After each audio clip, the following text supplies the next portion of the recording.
principalmente visión computacional y también un poco de visión con cámaras RGBD. Y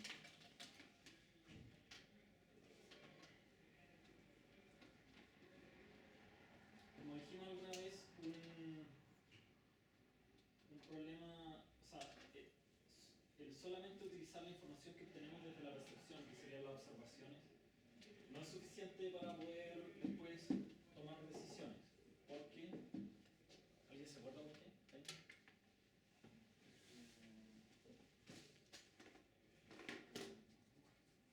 ¿No?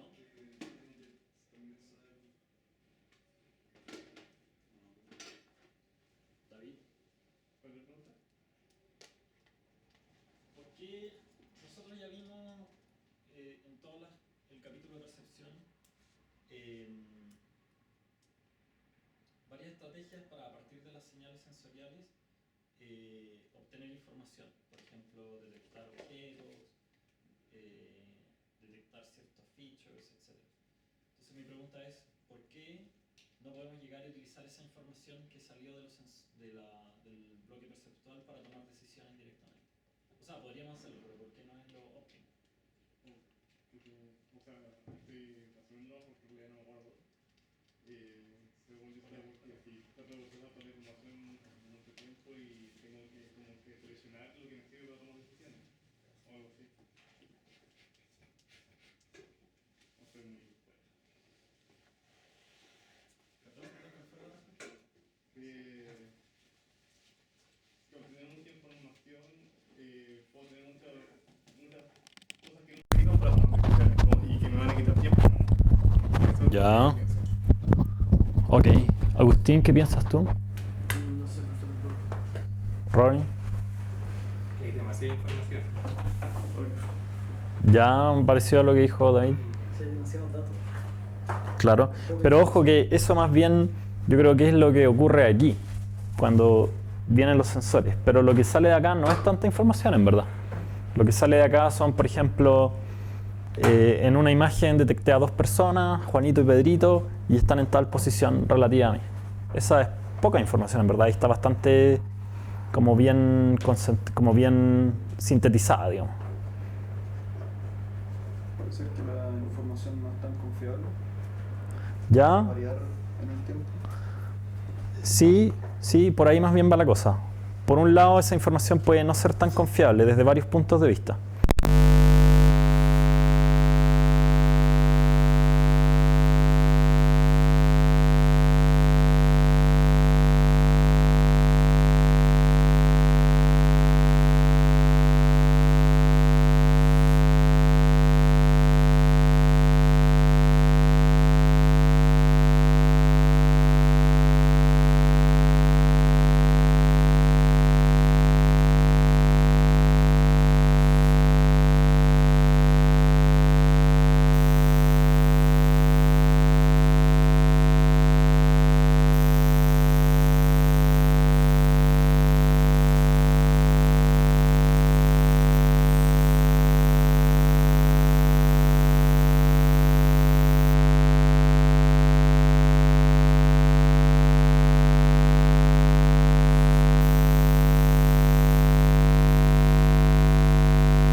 Las observaciones que obtenemos, por ejemplo, a través de una imagen, scan de láser, una imagen con profundidad. Es que en general no es suficiente. ¿Por qué? Porque necesitamos saber dónde estamos o qué estamos haciendo. Ya. Ahora que vi un rojo, tengo que hacer algo amarillo. Ya. Y 2 rojos, tengo que hacer algo amarillo. Necesito saber en qué estamos. Ya. Lo que hacía decir quién es de color rojo y quién no es de color rojo. Ya. ¿Alguna otra respuesta? Yo creo que para tomar decisiones como que se necesita abstraerse un poco de la información que uno recibe y como que ver un esquema más completo y después tomar la decisión. Ya. También va por ahí. Eso también se complementa con lo que dijo Jaime.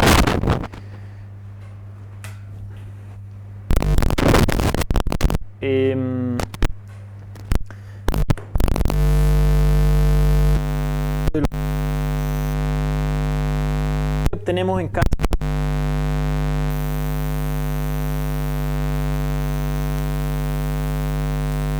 Eso lo hemos dicho varias veces. Los sensores tienen un montón de limitaciones. Los sensores no nos dicen toda la información de una vez. ¿Ya? Sería como un sensor omnisciente, que todo lo sabe. Claro, sería como el sensor Dios. No existe eso. Normalmente, de hecho, los sensores, como vimos, son egocéntricos. Entonces están centrados en el robot y eso hace que, por ejemplo, tengan oclusiones, que tengan muchas veces un rango limitado. Las imágenes tienen como un campo de visual acotado y si yo estoy mirando para allá, no sé lo que está pasando acá. Y si después miro para acá, ya ahora no sé lo que estaba pasando allá, si solamente estoy tomando lo que estoy viendo ahora. Entonces, hay una noción, por ejemplo, de memoria que no está implícita aquí. ¿Ya? Y también está el hecho de que a lo mejor siempre estoy viendo todas las cosas que me interesan, pero no siempre a lo mejor las estoy viendo con la misma resolución. Como estos sensores son egocéntricos, muchas veces tienen más resolución para ver las cosas que están más cerca y ven mucho peor las cosas que están más lejos. Entonces, si yo un rato estoy mirando acá, igual estoy viendo allá y después me muevo para acá y ahora estoy viendo lo que está aquí, una rica empanada, y también veo lo que está allá. Igual me gustaría saber, no olvidar que yo ya sabía con cierta resolución lo que estaba aquí. ¿Sí? Y ahí entonces entramos a otro concepto que es también el de ir fusionando información sensorial. Además puedo tener más de un sensor que esté funcionando al mismo tiempo. ¿Cómo integro esa información? ¿Cómo integro la información que me entrega un sensor con la misma información que me entrega el mismo sensor, pero en otro instante de tiempo? ¿Y cómo tomo en cuenta también los ruidos? Con ruidos me refiero a que a lo mejor yo en un momento dije, ahí hay una rica empanada, pero en verdad era, claro, era la bolsa vacía y Ronnie ya se la comió. O a lo mejor la distancia que yo estimé no era la correcta. Y después me muevo un poco y estimo otra distancia y no son coherentes. ¿Cómo lidio con eso? O a lo mejor estoy aquí y digo, el basurero está a 3 metros. Después avanzo un paso, pienso que avancé 1 metro y ahora digo, el basurero está a 2,5 metros. Ahí hay una incoherencia, ¿ya? Según, si todo fuese perfecto, la odometría fuese perfecta y mis sensores fuesen perfectos, debería haber sumado como las distancias deberían haber sido coherentes. Y ahí hay una incoherencia que de alguna manera necesitamos ir resolviendo de la manera más óptima posible. Entonces, para ese efecto existe este bloque de estimación de estado y hoy día vamos a hablar un poco de algo entre medio de estas dos cosas, que es cómo podemos modelar ese ruido y esa incerteza de la información que obtenemos acá y también de la odometría, de manera de después poder usarla bien acá en el bloque de estimación de estados. Entonces, yo había traído esto.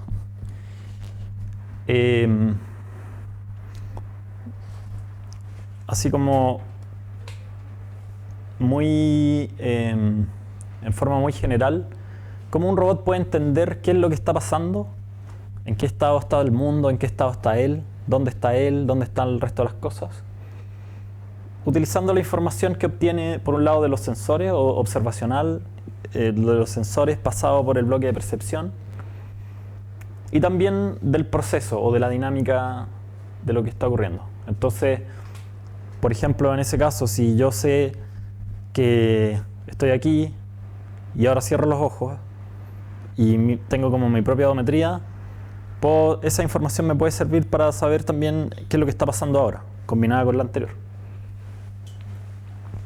Esas dos fuentes de información son las que tiene el robot. Y esas dos fuentes de información tienen problemas. tienen, como decíamos, son incompletas, tienen ruido, etc.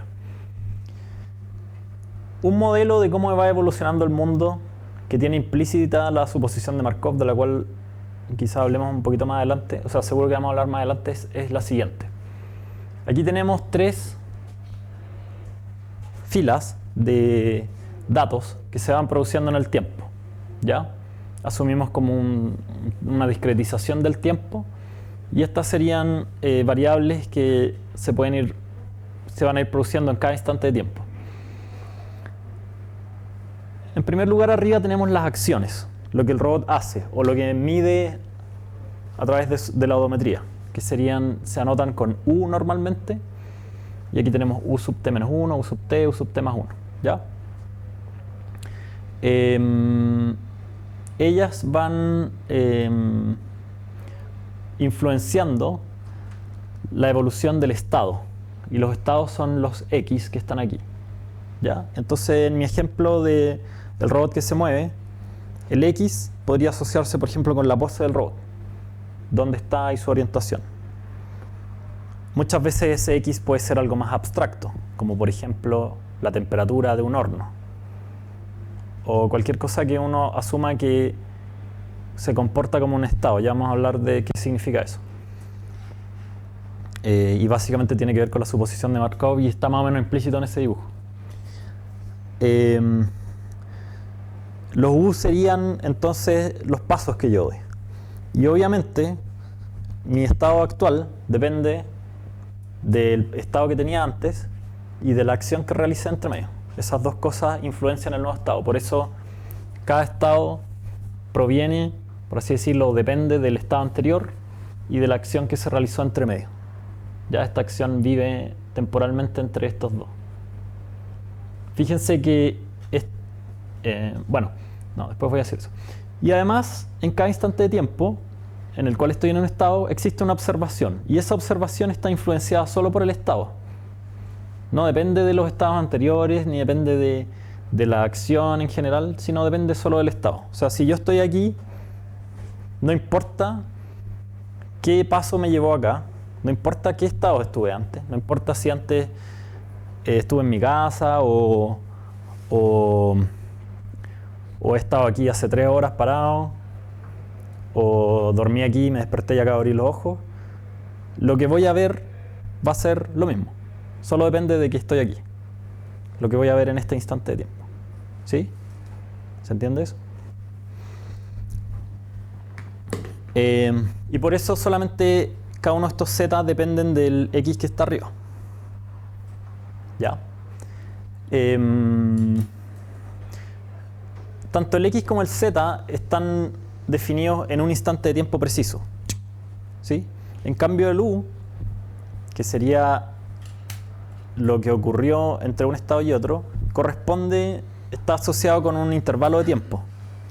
Por eso aparece aquí al medio entre un X y otro. ¿Ya? Es lo que ocurrió entre ese estado, entre ese instante de tiempo y este. O sea, puede ser que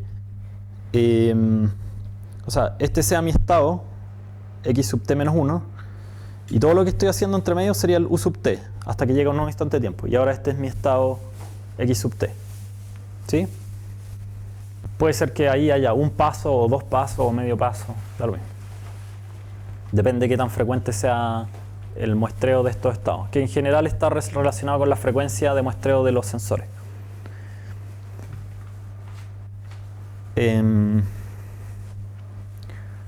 Bueno, en general vamos a tener ruidos, como dijimos. Va a haber un ruido observacional que tiene que ver con la diferencia entre la observación que uno esperaría y la observación que uno obtiene, ¿ya?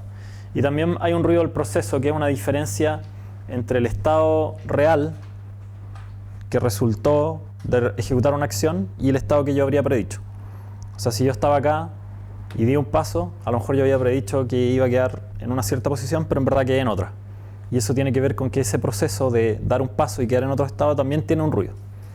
¿Ya? Si yo doy 100 pasos distintos, cada vez voy a llegar a una posición distinta o a una pose distinta, a pesar de que yo haya intentado llegar a la misma. Y al robot le ocurre lo mismo. Lo mismo con las observaciones. Si yo estoy aquí parado con un Kinect mirando y tomo 100 imágenes, probablemente las 100 van a ser distintas. Van a tener un ruido, variaciones entre una y otra. Una implicancia del ruido es que no es directo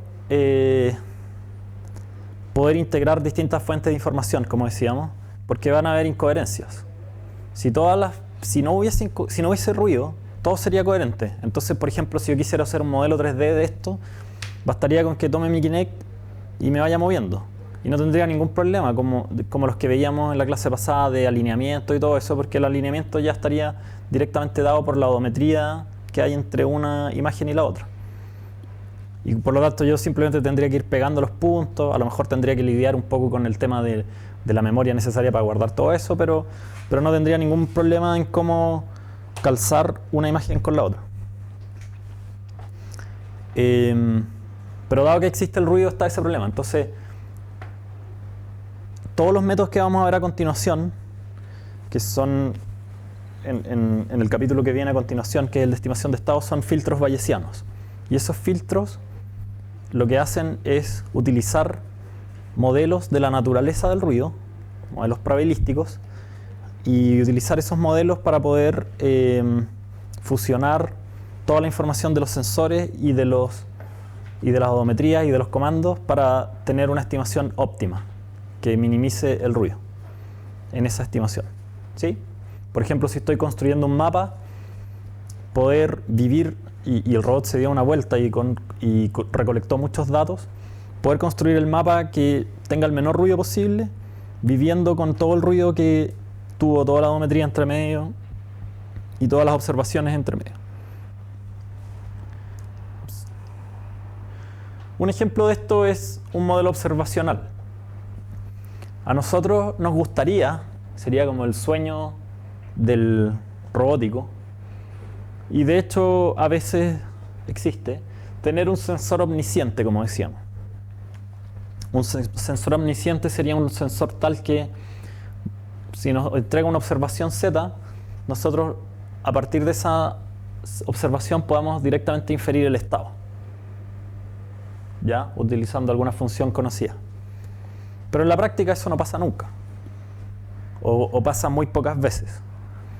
Y precisamente los casos que nos interesan a nosotros en este curso son los casos en los que eso no ocurre. Por todas las razones que dijimos, nosotros no podemos inferir directamente el estado. Bueno, hay otras razones también que no mencionamos. Por ejemplo, si yo quiero inferir mi pose, necesitaría tener como un GPS y una brújula, y a lo mejor eso no funcionaría aquí dentro. O puede ser que no ni siquiera los tenga, pero sí a lo mejor puedo, a través de lo que estoy viendo, igual inferir mi pose. Pero esa no es una función directa. No hay una función directa entre lo que yo estoy viendo y mi pose, necesariamente. ¿Ya? Especialmente con los sensores que tenemos. En un cuarto negro, en el espacio, sin gravedad.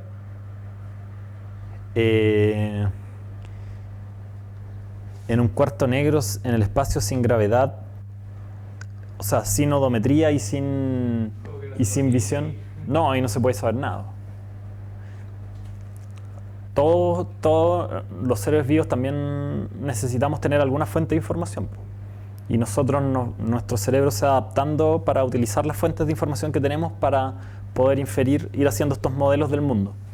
Y esos modelos son distintos entre uno y otro. Nuestro cerebro es súper plástico. Por ejemplo, hay experimentos con gatos que no lo hagan en su casa. Que toman un gato recién nacido y lo ponen en un mundo donde solamente hay rayas verticales, por ejemplo. Y el gato, como cualquier ser vivo, parte y se empieza a mover y se pega y no sé qué, y después al rato aprende a vivir en ese mundo. Y después al gato lo sacan de ahí y lo ponen en un mundo donde solo hay rayas horizontales. ¿Qué creen ustedes que pasa? Tiene que aprender a caminar de nuevo. Bueno, básicamente no puede ver las rayas horizontales. Se vuelve a pegar y todo hasta que finalmente aprende a vivir en este nuevo mundo y sí. Y puede volver a funcionar. Y hay otros experimentos donde que demuestra también que nosotros nuestra concepción de la percepción está relacionada con el hacer también. Nosotros no podemos aprender a percibir si no hacemos. Entonces, en este otro experimento toman a un gato recién nacido y lo privan de la posibilidad de moverse por sus propios medios, pero lo ponen arriba de un carrito, que alguien lo puede mover con control remoto o algo así. Bueno, ese gato, para efectos prácticos, es bastante ciego. O sea, no puede, a pesar de que está viendo cosas, no puede generar un modelo de lo que, del mundo, de qué significa lo que está viendo en el fondo. Porque no puede contrastar eso con experiencias de su propio movimiento o de contacto con las cosas. No sé si me explico. Son muy crueles esos experimentos, por eso decía que no lo hagan eso.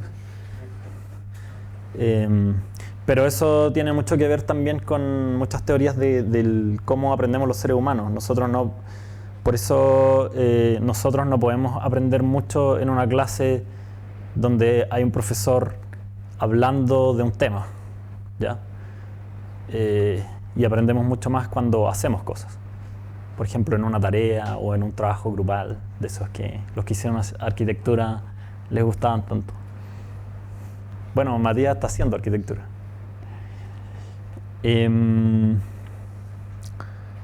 Bueno, me fui un poco por las ramas, pero no por cualquier rama. Todo esto que estoy diciendo para mí es interesante desde el punto de vista del curso y en distintos capítulos más adelante quizás aparezcan algunos de estos conceptos.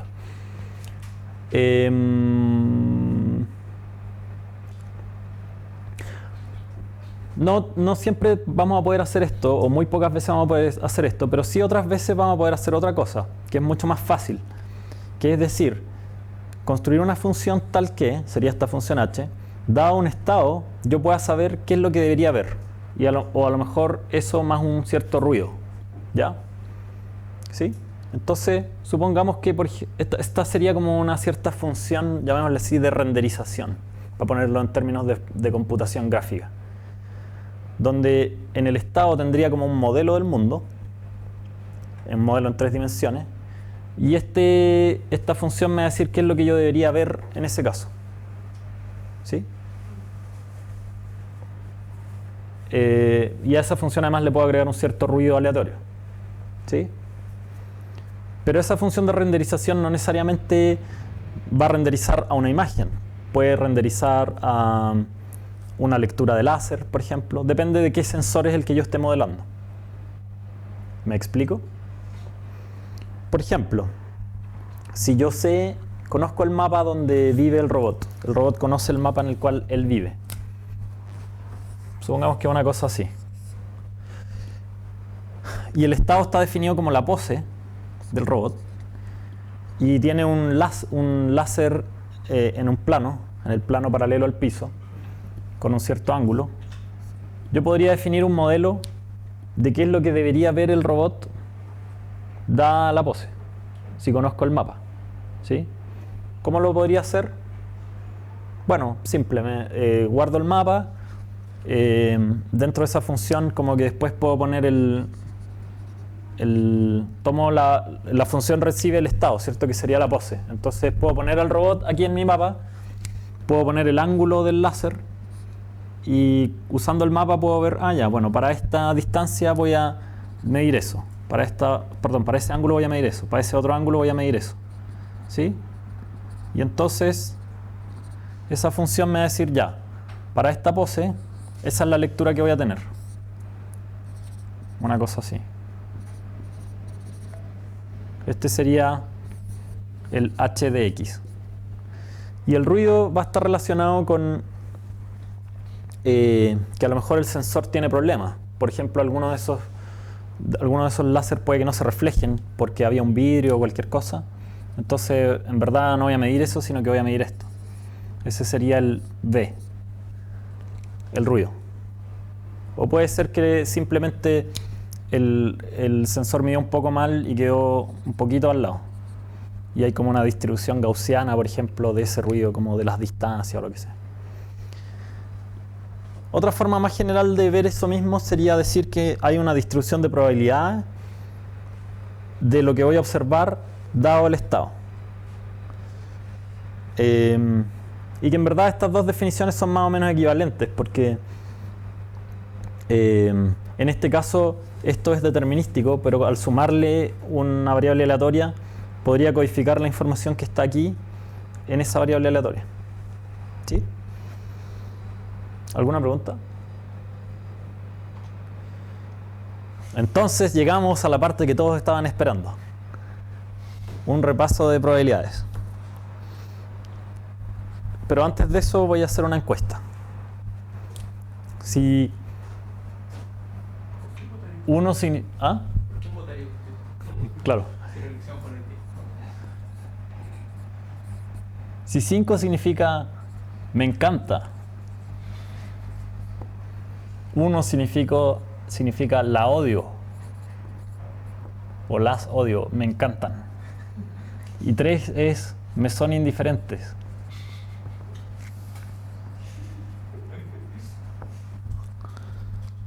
Y el candidato sean las probabilidades. ¿Quiénes se ubican en... a lo mejor, como ya que son pocos, le voy a preguntar uno por uno. Vayan diciéndome el número nomás, por favor. Que mi voto es un vector, porque son dos campos. Está en un 2 en gusto, pero un 4 en interés. Ah, ya, ok. Gusto, interés. Ya, interesante tu separación. Ya, un 2 en gusto y un 4 en interés. Ok. Matías. 4, 4. Ok, ya. 3, 3.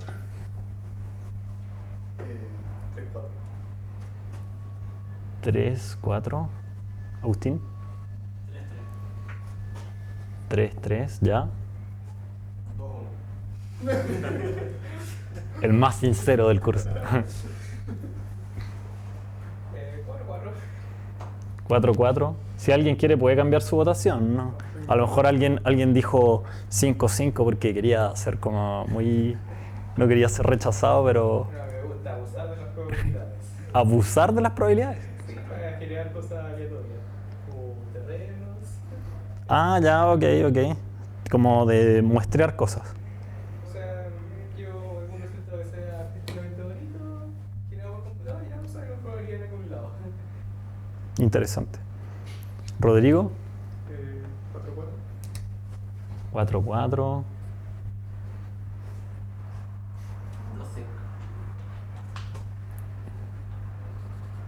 2-5. Aquí hay una distancia muy peligrosa. Esta distancia muy grande puede ser inversamente proporcional a la felicidad.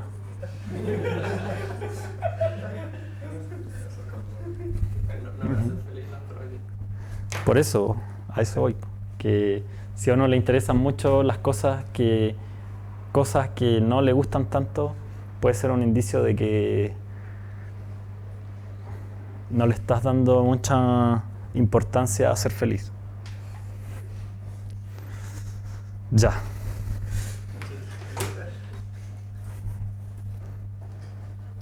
O que intuyes que puede haber un gusto que puedes desarrollar con el tiempo. También puede pasar. Pero hay que tener ojo con eso. Bueno, igual esto está bastante mejor de lo que yo me esperaba. A lo mejor hay un sesgo. A lo mejor si lo hubiese hecho secreto habría quedado más corrido para acá. Pero según esto tenemos como más o menos una cosa así. O sea, cercano, el 4 está entre 3 y 4 en general. Como me gustan un poco. Bueno, yo pienso que un problema que hay aquí en la escuela es que muchas de estas cosas se enseñan cuando nadie sabe para qué sirven. Y otra de las cosas que se sabe respecto a nuestro cerebro es que nuestro cerebro, como recibe tanta información, cuando recibe información que no le sirve para nada, la bota y no la pesca y no le interesa. Por eso yo creo que primero debería enseñarse como aplicaciones prácticas y después la teoría. Creo que la carrera ha ido cambiando un poco en ese sentido, en esa dirección, y he escuchado que hay gente que cree que debería cambiar más así, pero yo creo que debería ser absolutamente así. De hecho, a los niños se les enseña primero a pensar en concreto, o se les debería enseñar primero a pensar en concreto, después cada vez más abstractamente y finalmente muy abstractamente. Ya. Entonces, todo lo que estoy diciendo es porque espero que con este curso encuentren una motivación más para que le encuentren sentido a las probabilidades. ¿Ya? En robótica las probabilidades son sin duda la forma de modelar la incerteza que ha sido más exitosa en las distintas etapas, sobre todo en la etapa de estimación de estado. ¿Ya? Y en verdad, como les digo, cuando uno tiene esta motivación, el entender los conceptos y todo se hace mucho más fácil. Como que el cerebro se abre en un lugar que nosotros no controlamos y dice, ah, ya, sí quiero aprender esto. Y sí me interesa y sí me gusta. Ya. Bueno, rápidamente, existen ciertos axiomas de probabilidades. Por ejemplo, antes de eso, una definición. Una probabilidad discreta, la probabilidad de A, denota la probabilidad de que la proposición A sea verdadera. Entonces, eso siempre va a estar entre 0 y 1, incluidos. La probabilidad de una proposición verdadera es 1, la probabilidad de una proposición falsa es 0, y la probabilidad de la unión o del OR de dos proposiciones va a ser igual a lo siguiente, a la suma de las probabilidades de cada uno por separado menos la probabilidad de la conjunción. Y eso se puede ver muy fácilmente en este esquema. No es una publicidad de Mastercard, sino que muestra cómo, un poco parecido a lo que vimos cuando vimos cómo se podía usar la imagen integral para calcular los rectangulitos de Haar, pero aquí más fácil todavía. La unión del conjunto de eventos que representan una de estas proposiciones se puede ver como la suma, o el área se puede ver como la suma de las áreas menos la intersección, porque se repite en ambos, ¿cierto? Estaría contándose como 2 veces. Que es exactamente lo que dice el tercer axioma. ¿Ya? Eso es lo que estamos pidiéndole a un espacio de probabilidad cualquiera. Y si ya tenemos eso, es fácil demostrar, lo pueden ver después ustedes en detalle en la casa, pero es súper simple, utilizando en particular ese tercer axioma, reemplazando B por menos A, o sea, por no A, es trivial demostrar que la probabilidad de no A es igual a 1 menos la probabilidad de A. ¿Sí? Utilizando en realidad los 3 axiomas. Porque aquí nos vamos a quedar con la probabilidad de verdadero, que sería A o no A. Aquí con la probabilidad de falso, que sería A y no A. Y acá con la probabilidad de A y la probabilidad de no A. Y ahí nos queda un 1 allá, un 0 acá. Y luego pasamos restando para un lado la probabilidad de A y nos quedamos con eso. ¿Sí? Esas son cosas que supongo que para todos ustedes son muy intuitivas. Por ejemplo, el hecho de que la probabilidad de no A sea igual a 1 menos la probabilidad de A. ¿Sí? Ya. Por ejemplo, la probabilidad de que hoy llueva es 1 menos la probabilidad de que hoy no llueva.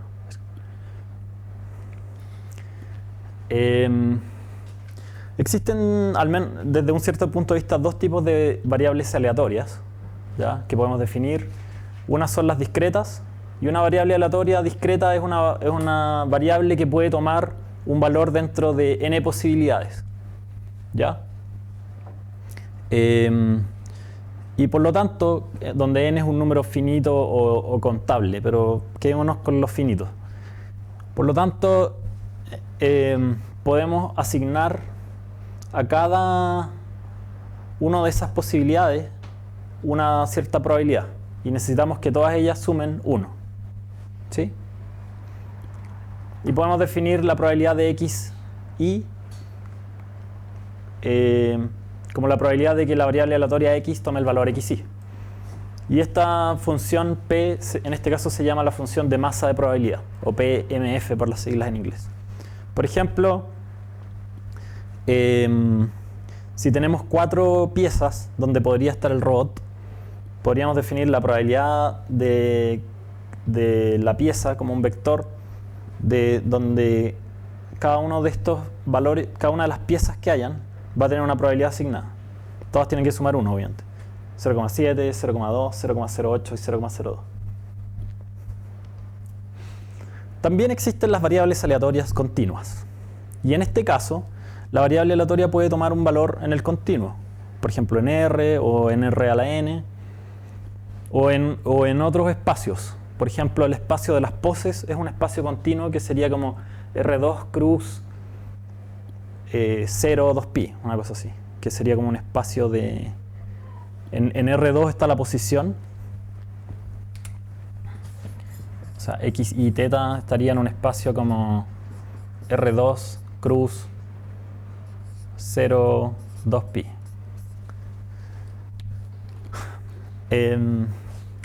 Y en este caso también podemos definir una especie de análogo de la masa de probabilidad, pero ahora va a ser en verdad una densidad, porque esto es un concepto diferencial. No podemos decir que la probabilidad en un punto valga un valor. Lo que sí podemos decir es que hay una densidad del valor y con esa densidad podemos calcular este tipo de integrales. Como por ejemplo la probabilidad de que x esté en el intervalo AB, lo podemos calcular como la integral entre a y b de la densidad de probabilidad de x de x. Noten que aquí cambiamos la notación y usamos p minúscula para referirnos a las densidades. ¿Sí? Ya, esto es lo que todos saben. O alguien se está desayunando con estos temas. O no se acordaba alguien de esto. Porque ahora voy a pasar a otra parte que seguramente también vieron en el curso, pero no, en el curso de probabilidades, pero no, probablemente no se van a acordar. Aquí estamos en el límite. La probabilidad conjunta es la probabilidad, por ejemplo, de que de dos variables, es la probabilidad de que una variable aleatoria tome un valor y la otra variable aleatoria tome otro valor. Eso se puede anotar como la probabilidad de x, y. ¿Sí? Y podemos definir el concepto de independencia como la probabilidad conjunta de x, si x e y son independientes, sí, solo sí, se cumple siempre que la probabilidad de x, y, o la probabilidad conjunta de x e y, es igual a la probabilidad de x por la probabilidad de y. Normalmente no necesariamente se va a dar esta igualdad.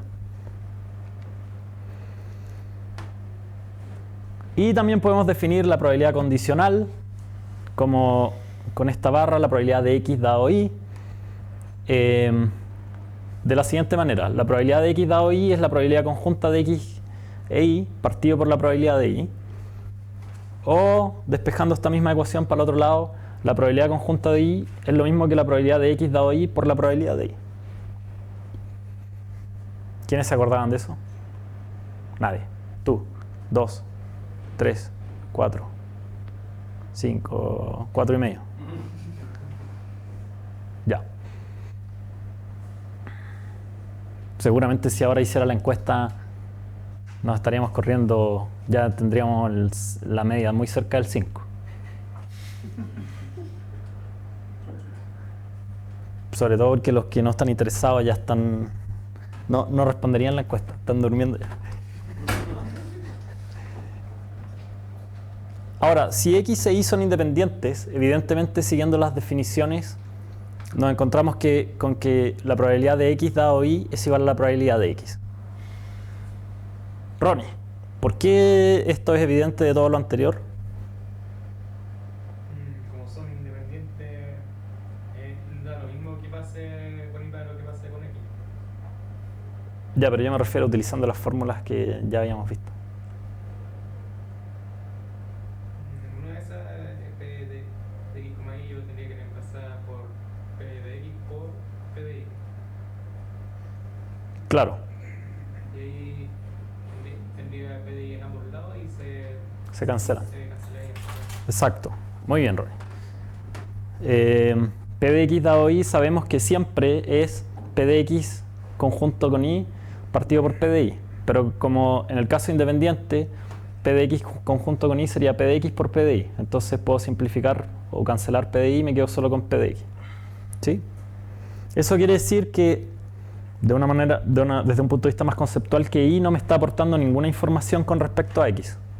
Que si yo sé cuál es el valor de y, la distribución que tengo de x va a ser la misma que si no lo supiera. No me aporta ninguna información. ¿Ya? Bueno, existe lo que se conoce como la ley de probabilidades totales y también los marginales.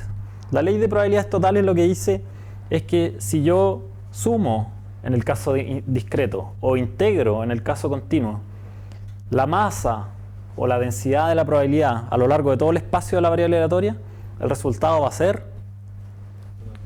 1. ¿Sí? Eso es básico. También puedo hacer este ejercicio que se conoce como marginalizar, ¿ya? Esto es marginalizar la variable y. Si yo tengo la probabilidad de x, puedo decir que eso es igual a la suma sobre todo el espacio de y de la probabilidad conjunta entre x e y. ¿Sí? O sea, si yo tengo, por ejemplo, una grilla o en el caso continuo un rectángulo y son unidimensionales y aquí tengo y aquí tengo x, lo que estoy diciendo es que la probabilidad de x la puedo bueno, y aquí en esta función tengo p de x, y. Entonces la probabilidad de x, de un cierto x, lo puedo calcular como sumar o integrar para ese x todas las probabilidades conjuntas.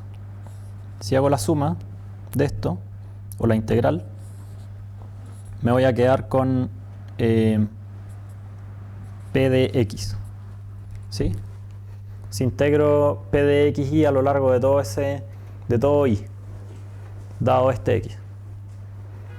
¿Sí? Eso es lo que dice esta ley que está aquí, para el caso discreto y para el caso continuo. Y esa misma ley la puedo ver de otra manera, simplemente reemplazando esto por el caso condicional, diciendo que la probabilidad de x va a ser igual a la suma o a la integral de la probabilidad de x dado y por la probabilidad de y. ¿Ya? Y esto es súper intuitivo también. O sea, un ejemplo de esto sería decir, bueno, la probabilidad de que mañana venga yo a la U con paraguas es igual a la probabilidad de que yo venga a la U con paraguas dado que llueve en la mañana, más la probabilidad de que yo venga a la U con paraguas dado que no llueve en la mañana. ¿Sí? Ese sería un ejemplo de... Con ese llueve o no llueve estoy cubriendo todo el espacio de los y, que sería la variable aleatoria llueve o no llueve. Pero ese y puede ser también continuo o puede ser discreto con más de dos posibilidades. Bueno, y llegamos a la famosa y querida por todos, la favorita de los niños, fórmula de Bayes. Que no es más que una aplicación directa de la definición de probabilidades condicionales, evaluándola hacia los dos lados, y que dice que la probabilidad de x dado y es igual a la probabilidad de y dado x por la probabilidad de x partido por la probabilidad de y. Todos alguna vez habían visto eso. Pero esto tiene una especial aplicación en robótica. Y en general en inferencia y en muchos campos interesantes para mí. Y espero que algunos para ustedes. Si consideramos que, por ejemplo, esos y pueden ser observaciones, ¿ya? Y el x pueden ser estados o variables que no podemos observar directamente, entonces a esa probabilidad de y dado x, que se podría asociar, por ejemplo, con los modelos observacionales, la probabilidad de observar algo dado que existe una variable que no podemos observar que tiene un cierto valor, se le conoce como la verosimilitud, ¿ya? Es la verosimilitud de un cierto modelo, de un cierto estado, dado los datos que observamos. Por otro lado, existe una probabilidad a priori, que es, en este caso, la probabilidad a priori, que nosotros le asignamos a que el estado esté en una cierta, o esa variable no observada esté en un cierto valor. Si no tenemos ninguna información a priori, esa probabilidad podría ser una uniforme, ¿no? Y por otro lado, tenemos la evidencia, que esa es un poco más complicada de definir, pero la podemos ver como la probabilidad, sin conocer independientemente del estado, de tener una cierta observación.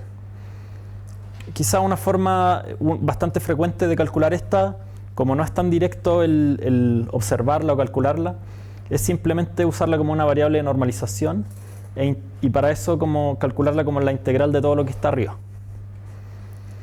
¿Ya? Y con esta fórmula tenemos una herramienta súper poderosa para poder llegar a lo que a nosotros nos interesa muchas veces, que es poder tener la probabilidad de esta variable que no podemos observar, por ejemplo el estado, dado que observamos algo. ¿Sí? Bueno, aquí está lo que les decía. Muchas veces, como la evidencia es difícil de calcular directamente, vamos a, en vez de calcularla directamente, lo que vamos a hacer es calcular los términos de arriba para todo el espacio de I, y luego vamos a suponer que esto es una constante de normalización, porque no depende de X, que es lo que nos interesa aquí.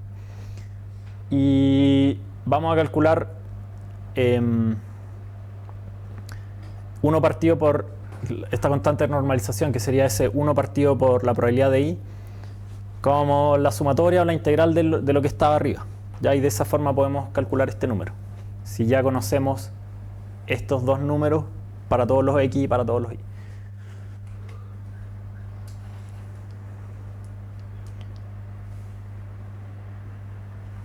Bueno, eso es lo mismo.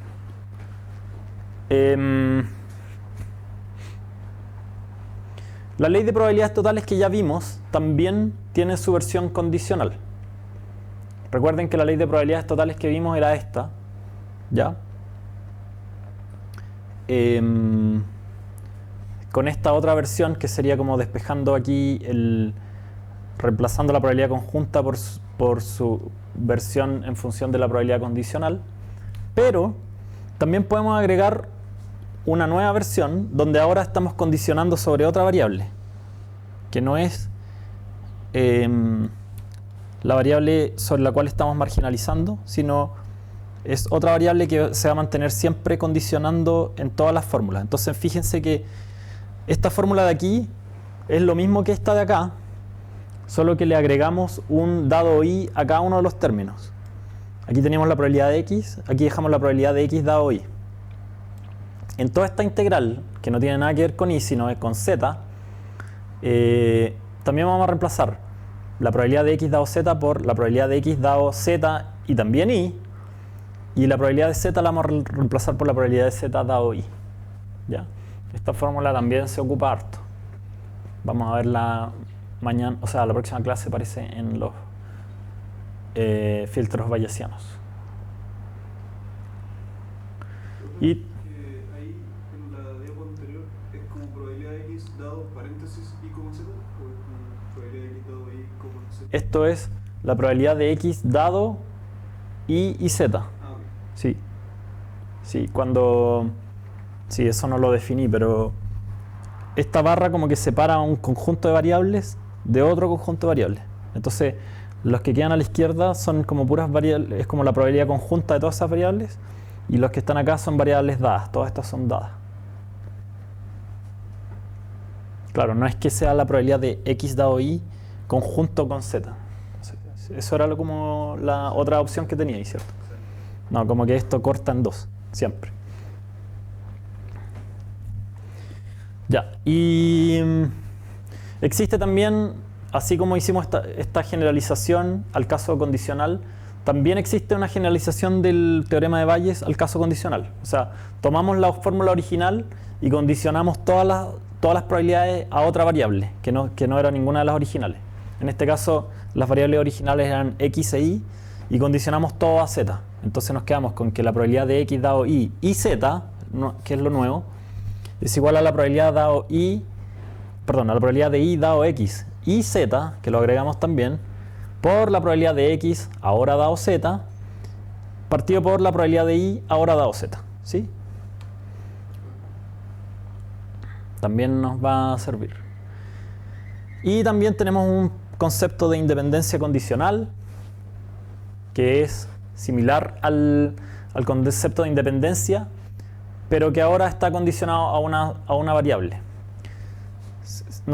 En este caso decimos X e Y son independientes condicionados a Z, si solo si la probabilidad de X, Y, la probabilidad conjunta de X y Y dado Z es igual a la probabilidad de X dado Z por la probabilidad de Y dado Z. Ojo que esta probabilidad condicional no implica, perdón, esta independencia condicional no implica la independencia en general. ¿Ya? Porque puede ser, pero sí a la inversa.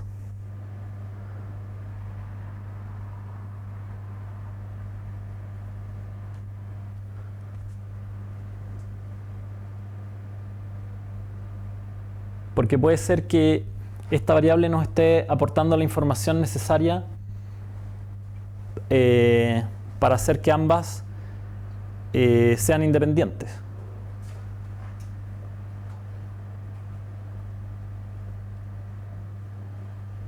Pero que si no tuviéramos esa información no sean independientes. Un ejemplo como trivial de lo que digo es que, por ejemplo, Z podría ser Y. Y en ese caso, evidentemente, esto se va a transformar en la probabilidad de X, esto se va a transformar en 1, y esto se va a transformar en la probabilidad de X dado Y. A ver, ¿está bien lo que estoy diciendo?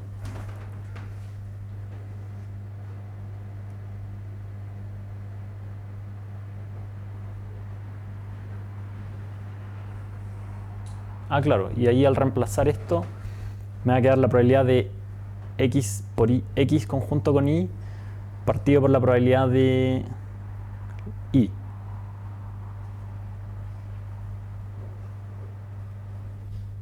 Estoy más claro si está en lo que estoy diciendo.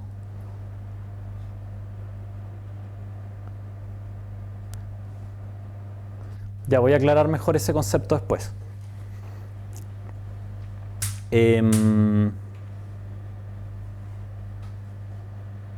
Bueno, esta definición de condicionalidad es equivalente a estas dos definiciones de acá, ¿ya? En esta definición de acá decimos que la probabilidad de X dado Z va a ser igual a la probabilidad de X dado Z e Y, ¿ya? Y que además la probabilidad de Y dado Z va a ser equivalente a la probabilidad de Y dado Z y X, ¿ya? O sea, en este caso, si ya conocemos Z, Y no nos va a dar ninguna información respecto a X, ni tampoco X nos va a dar ninguna información respecto a Y, dado que ya conocemos Z. ¿Ya? Eso es equivalente a esto acá. ¿Alguien está rompiendo burbujitas? ¿Ah? Sacándole una hueá de botella. Ahí. Ya, y con eso terminamos el repaso de probabilidades.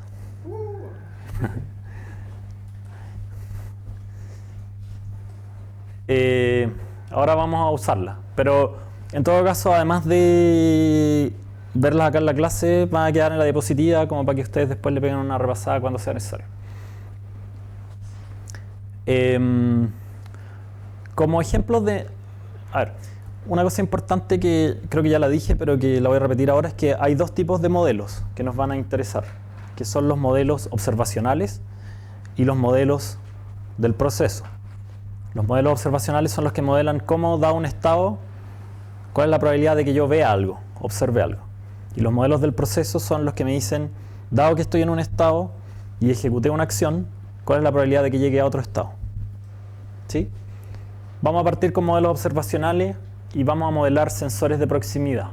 Los sensores de proximidad también se conocen como sensores de rango y son, por ejemplo, los láser, los sonares o los sensores de distancia de las cámaras RGBD. Aquí hay un dibujito donde ese círculo amarillo es el robot.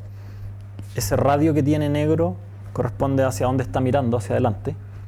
Y todos esos rayos rojos que salen de ahí son haces de un láser que está midiendo.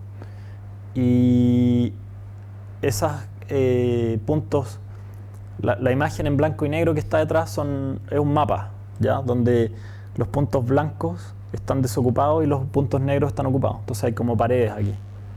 Y lo que se va a tratar de modelar es, si conozco ese mapa, ¿qué debería esperar yo medir con cada uno de los láser? Estos probablemente son sensores, estos son láser. Tienen distintos modelos. Fíjense que, por ejemplo, aquí este haz no midió esa pared y cometió un error. Ese también. En cambio, esos midieron bien. Y ahí como que no llegó hasta la pared por algún motivo. ¿Sí? Aquí los láser tienen otro comportamiento.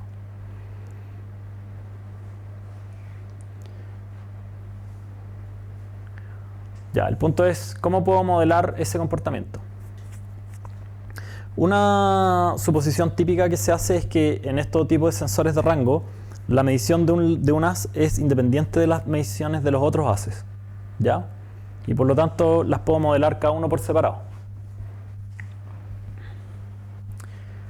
¿De dónde vienen las probabilidades en este caso?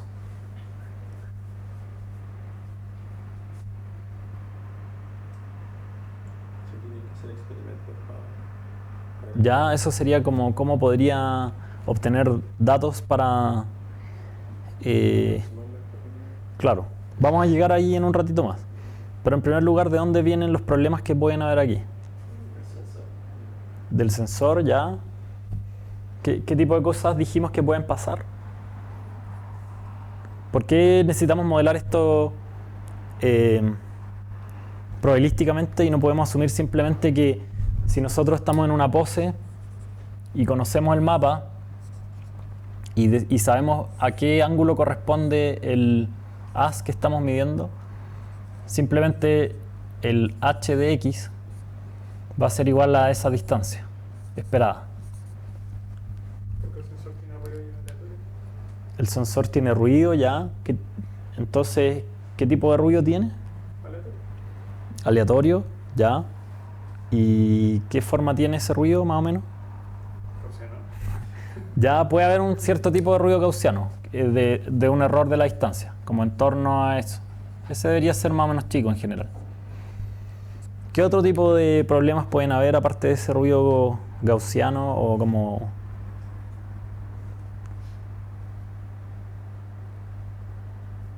¿Del sensor o del ambiente? de cualquier cosa que influencie la medición finalmente? Puede ser que en el ambiente hayan distintas superficies que reflejen diferentes. Claro, y en ese caso puede ser que, por ejemplo, no se mida nada y el sensor arroje una distancia máxima que tiene. Oclusiones también, claro, puede ser que haya algo aquí que no me permita ver lo que está detrás, entonces yo mide otra cosa. O también puede ser, como se ilustra aquí, creo, o aquí, que si no mido nada no hay nada en la distancia máxima que tiene el sensor no me puede dar ninguna buena respuesta, a lo mejor me va a dar una distancia máxima. Ya. Puede que justo una muralla esté a la distancia máxima y no sé si es porque se me acaba el láser o porque hay una muralla. Claro, aunque sí. Aunque muchas veces los sensores reservan un número especial para decir que no midieron nada. Ya, entonces vamos a tratar de ir paso a paso considerando cada uno de estos efectos de los que hablamos. Como ya dijimos, el haz tiene K distancias, que son, cada una corresponde a un ángulo, ¿ya? Con un cierto campo visual que tienen los láser. O sea, esto va a depender del tipo de sensor, pero pueden ser 270 grados, 180, 90, 45, etc. Y una suposición típica es que las distancias medidas son independientes entre sí, como dijimos. Luego, la probabilidad de una medición completa se puede ver utilizando la independencia como la pitatoria de las probabilidades de cada haz por separado. ¿sí? Aquí en esta anotación, dado X, X se refiere a la pose del robot y M se refiere al mapa. Si tengo esos dos datos, ya puedo, como dijimos, tratar de inferir cuál va a ser la medición que voy a tener. Entonces, las distancias que medimos pueden corresponder a, por ejemplo, a rayos reflejados por obstáculos. Como que cosas que no estaban en el mapa. Por ejemplo, puedo tener un mapa de esta pieza, pero justo el láser puede que haya medido una mesa que no estaba en el mapa. Entonces ahí voy a ver algo distinto a lo esperado. O pueden haber personas u otros objetos móviles dando vuelta que provoquen el mismo efecto. O tener mediciones aleatorias, como decía Rodrigo, con un cierto ruido con respecto a la medición esperada. O mediciones saturadas, que es cuando, por ejemplo, me pasé del rango hacia lo lejos o hacia lo cerca también. Hay muchos sensores que no pueden medir más cerca que una cierta distancia. Y cuando miden más cerca, o no miden nada, o miden una distancia muy chica. Aquí tenemos ejemplos de las mismas cosas. Por ejemplo, aquí está saturado. Este tiene un error que no se sabe bien por qué, pero debería haber medido eso y midió esto nomás. Y así sucesivamente. Bueno, ahí están todos los ejemplos. Esto más o menos ya lo dijimos. El ruido se produce, como decíamos, en producto de que la distancia puede haber estado mal, o si hubo interferencia, o a lo mejor el mapa no se conocía bien, o hubo una reflexión que no se produjo. Profe, una pregunta cortita con la diapo anterior. ¿Esta? ¿A qué se refiere con mediciones cruzadas? Ese es el caso que no estábamos considerando en el modelo de independencia, en el cual, como todos los sensores estos usan reflexión, puede ser que un haz que se emitió sea capturado después por el receptor pensando que era otro haz, y entonces ahí se introduce un error. Eso puede pasar especialmente con sensores más lentos como el sonar.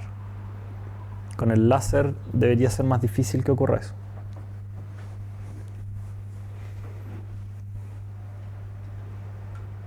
Para evitar eso, en general, los sensores tienen un cierto espaciamiento angular. Y eso también te da una restricción respecto a qué tanta resolución angular puedes tener. Bueno, si vamos a ver ahora un rayo y queremos modelarlo como súper específicamente ese rayo, tenemos un primer efecto que es que si esta es la medición que esperábamos tener, dado el mapa y el estado, el Z esperado, vamos a tener en verdad una gaussiana en torno a eso, ¿ya? Y eso es producto de que el sensor no es exactamente preciso, a lo mejor mide un tiempo de ida y vuelta, pero ese tiempo quizás no se mide bien, o la reflexión produjo un cierto retardo, etc. Y eso lo podemos modelar como una gaussiana, ¿ya? Por otro lado, existe una cierta probabilidad de tener obstáculos inesperados, ¿ya? Y si ocurre eso, lo que debería ser una distancia menor a la distancia esperada, porque esos obstáculos van a estar ocluyendo el objeto que yo esperaba medir. Por ejemplo, esa pared. Si yo mido hacia allá, a lo mejor voy a medir la pierna de Enzo. Pero la pierna de Enzo está más cerca que la pared, ¿ya? Entonces, toda esta probabilidad se va a distribuir, toda esta masa de probabilidad se va a distribuir desde el Z esperado hacia el 0, más cerca del robot. Y va a ser más, esto empíricamente se puede ver, pero va a ser más probable en los casos más cerca. ¿Por qué motivo? Porque es más probable que choque con algo antes. La resolución angular. Por la resolución angular. Porque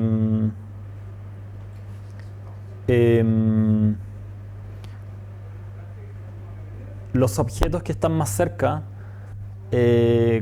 cubren un ángulo más grande. Entonces es más probable que el haz los vea. cuando están más cerca. Bueno, esa se puede modelar de esa otra manera. En verdad uno podría... Esta es una forma de modelar, ¿ya?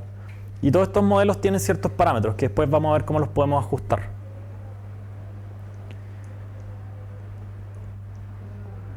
Además, puede ser que el sensor por X motivo tiene una medición aleatoria en cualquiera de sus valores, porque así funciona este tipo de sensor, ¿ya? Entonces podemos además considerar un uniforme entre 0 y el valor máximo de la medición, que tiene otros parámetros. Y además tenemos una medición saturada, que es que si no medimos nada, nos va a arrojar el máximo, la máxima distancia. ¿Ya? También tiene un parámetro.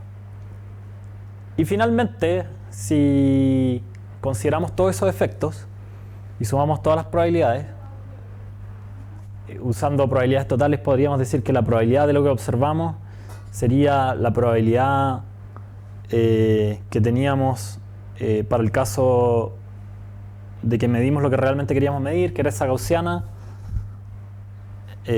multiplicado por la probabilidad de medir eso, más la probabilidad de que la probabilidad de la medición dado que hubo una oclusión, multiplicado por la probabilidad de que haya habido una oclusión, más la probabilidad de la medición de la medición dado que hubo una medición aleatoria por la probabilidad de una medición aleatoria, más la probabilidad de la medición dado que sería esta, dado que hubo una medición saturada, multiplicado por la probabilidad de una medición saturada, ¿ya? Y al sumar todo eso ponderado por sus respectivas probabilidades, que sería sumar estos 4, esos 2 más esos 2, cada uno ponderado por sus respectivas probabilidades de ocurrencia de estos eventos,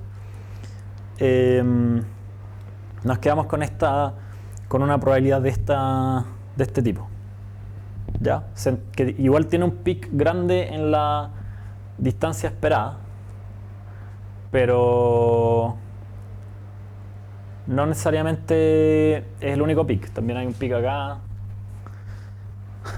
Y este modelo nos va a permitir interactuar mucho más realistamente con el sensor y hacer muchos mejores, entender mucho mejor los datos que nos está entregando el sensor, que si simplemente asumiéramos que el sensor siempre nos está diciendo la verdad, entre comillas, ¿sí?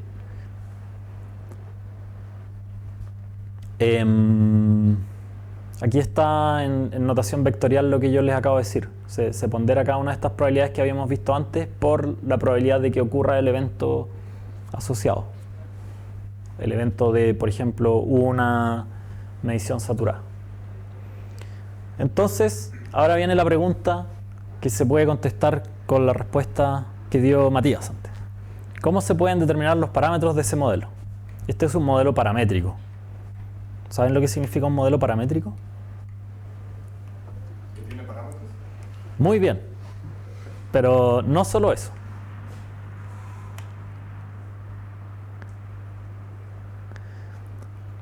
Es un modelo en el cual los parámetros representan completamente al modelo, ¿ya?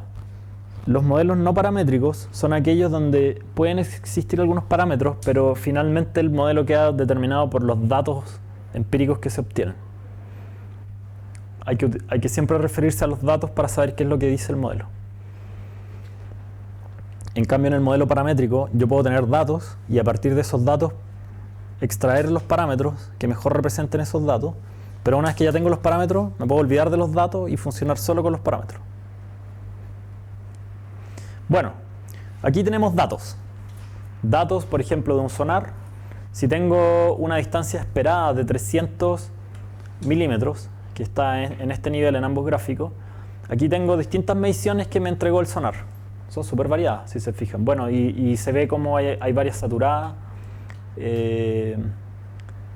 Hay varias que están a distancias más cercanas, que pueden tener que ver con el otro fenómeno que vimos de las oclusiones. Para el caso del láser no se observan muy claro ese fenómeno de la saturación, pero sí se observan los otros fenómenos. El punto es, ahora, a partir de estos datos, ¿cómo puedo obtener los parámetros? ¿Qué hora es ya todo esto? Ah, ya estamos casi en la hora. Bueno, voy a responderlo yo porque queda poco tiempo. Lo que podemos hacer es maximizar la log verosimilitud de los datos. En verdad eso es equivalente a maximizar la verosimilitud, pero en general se maximiza la log verosimilitud porque de esa manera se eliminan ciertos problemas que hay al multiplicar muchas verosimilitudes, como asumíamos independencia de los distintos láser, o como que quedan pitatorias muy grandes que hacen que las probabilidades sean muy chicas y es difícil maximizar ahí. Hay muchos errores numéricos y todo. Al usar la log verosimilitud, que como digo es equivalente, es resolver un problema equivalente, las pitatorias se transforman en sumatorias y todo funciona mucho más bonito. Por lo tanto, esto es equivalente a maximizar, es una forma práctica mejor, que la práctica funciona mejor, pero el efecto es el mismo que maximizar la verosimilitud. Y lo que podemos hacer es hacer cualquier algoritmo de optimización para n-1 dimensiones, donde n es el número de parámetros, y fijar, de alguna manera, poner el enésimo parámetro como una restricción, para que se satisfaga la restricción de la normalización. O sea que finalmente todas las probabilidades estas sumen 1. ¿Sí? O la integral sobre todo esto sume 1. ¿Sí? Una pregunta, pero ahí con eso, maximizando la... No, el siguiente. Esa. ¿La log verosimilitud no se está alterando la distribución de la cuestión? No, porque... La distribución es creciente, entonces como que eso no altera, pero tiene otra forma. Entonces van a... Es que el logaritmo es monótono. Sí, pero no, o sea, no estáis cambiando, los pics se mantienen, eso sí, pero estáis dándole más importancia a ciertas probabilidades, porque la cuestión va a crecer más rápido abajo. Como que no es una idea, entonces no estáis manteniendo la velocidad como que crece. A ver, si tú tenías una función cualquiera,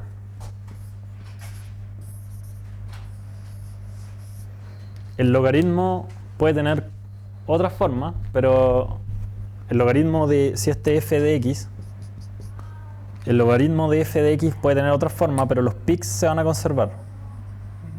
Eso debería ser el logaritmo de f de x.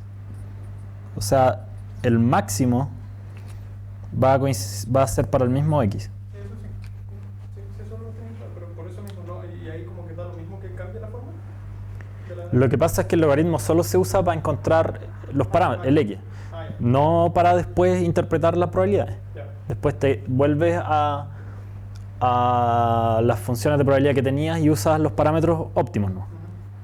¿Sí? Ya. Aquí hay algunos resultados de la aproximación que se obtuvo utilizando esos datos para el láser, para el sonar. ¿Ya? Las curvas que están atrás representan la función que quedó con los parámetros obtenidos y las barras son como histogramas de los datos que se midieron y se puede ver que calzan bastante bien con la función que se obtuvo. ¿Sí? Ya, y esto no voy a alcanzar a verlo completo, nos quedan 5 minutos, voy a terminar justo a la hora, pero así como hicimos un modelo observacional que pusimos un ejemplo aquí, que es como modelar el haz de un láser o el haz de un sonar, también es importante hacer eso para el movimiento de un robot. Y de nuevo recordemos que el movimiento de un robot es incierto, o sea, si yo estoy aquí y me muevo, no sé dónde voy a quedar. Y también ahí hay un ruido. ¿Cómo podemos modelarlo? O sea, por ejemplo, si yo voy siguiendo, estoy en este laberinto y me muevo y esa es mi trayectoria real y solo me guío por la odometría, lo que va a ocurrir es que empiezo a tener pequeñas variaciones de orientación al comienzo que me van desviando de a poquito, pero cuando las distancias son muy largas eso ya se va transformando en algo catastrófico y finalmente la distancia que hay entre ese punto y el punto real es grande, es toda esa distancia y hace que el mapa quede absolutamente inservible. ¿Cómo podemos modelar esa incerteza? Bueno, recordemos un poco cómo era nuestro modelo, estado, acciones, observaciones. Lo que vamos a tener es un modelo de transiciones o del proceso, ¿ya? Teníamos la probabilidad de un cierto estado, dado el estado anterior, y la acción que hubo entre medio o la odometría que hubo entre medio. En el caso de un robot, por ejemplo, podríamos tener que el estado sea la pose en 2 dimensiones. se puede hacer el modelo basándose, dependiendo del tipo de medición que tenga yo, en la odometría o en los comandos que di, o en velocidad o en los comandos de velocidad que di. ¿Ya? Como ya dijimos, estos son los tipos de... son un tipo de odómetros muy comunes, que ya estaban en otra clase y ahora los pueden volver a ver. El dead reckoning es el procedimiento de estimar el movimiento a partir de las velocidades diferenciales, que sería el segundo método que vimos. Esto también lo vimos en alguna clase, que eran los distintos tipos de orígenes que puede tener el ruido del proceso en un robot con ruedas. Como que, por ejemplo, hayan diferentes diámetros de las ruedas, hayan saltos o deslizamientos, o mecanismos que no funcionen perfectamente. Y como ya vimos alguna vez, la odometría corresponde al cambio de pose del robot. Sería como la pose en la que quedó con respecto a la pose en la cual estaba después de hacer algún movimiento. Se puede componer de manera que se pueden ir obteniendo las nuevas poses a partir de las poses anteriores y la odometría que hubo entre medio. Eso se puede hacer con matrices homogéneas, no voy a volver a explicarlo en detalle porque ya lo vimos en alguna clase. Y modelos típicos que se pueden hacer del ruido serían, por ejemplo, un ruido con una distribución normal o con una distribución triangular, ¿ya? Ojo que aquí hay una orientación metida entre medio que hace que, por ejemplo, este tipo de ruido no quede bien definido, ¿ya? Y ahí hay que hacer algunos instanciamientos particulares para los casos angulares. ¿Por qué no quedan bien definidos? Porque la distribución normal tiene un soporte en R y en cambio los ángulos tienen soporte en 0, 2pi o menos pi, pi, son periódicos, ¿ya? Ahora, hay una distribución como análoga a la normal en los espacios angulares que se llama la distribución de von Mises, pero no vamos a hablar de eso en el curso. Y finalmente, esto fue una traducción a medias.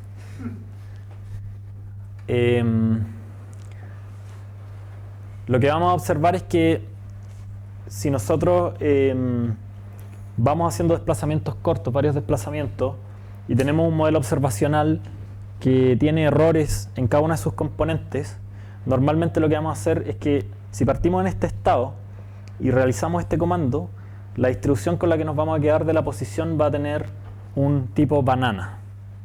¿Por qué va a tener esa forma como de banana? Por los errores angulares y espaciales. O sea, el error angular es el que me va a inducir la curvatura de la banana. El único fruto de la... Ya, si solo tuviera errores angulares, debería observar algo más o menos así.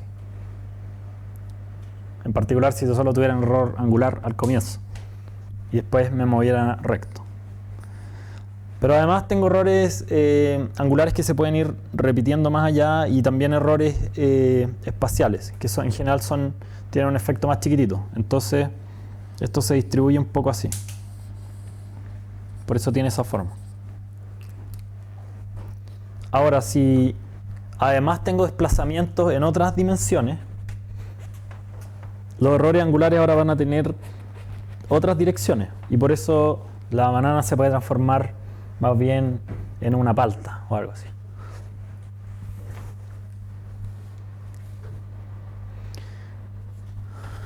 Ya, y finalmente lo último que les quiero decir por hoy, ya que ya son las 4, es que muchas veces vamos a querer representar probabilidades más complicadas que no las queremos representar paramétricamente, porque eso es una representación. Las representaciones paramétricas en general, como por ejemplo las gaussianas, los triangulares y todo eso, tienen una expresividad que no es suficiente para expresar formas más complicadas de probabilidades que pueden haber, como esta.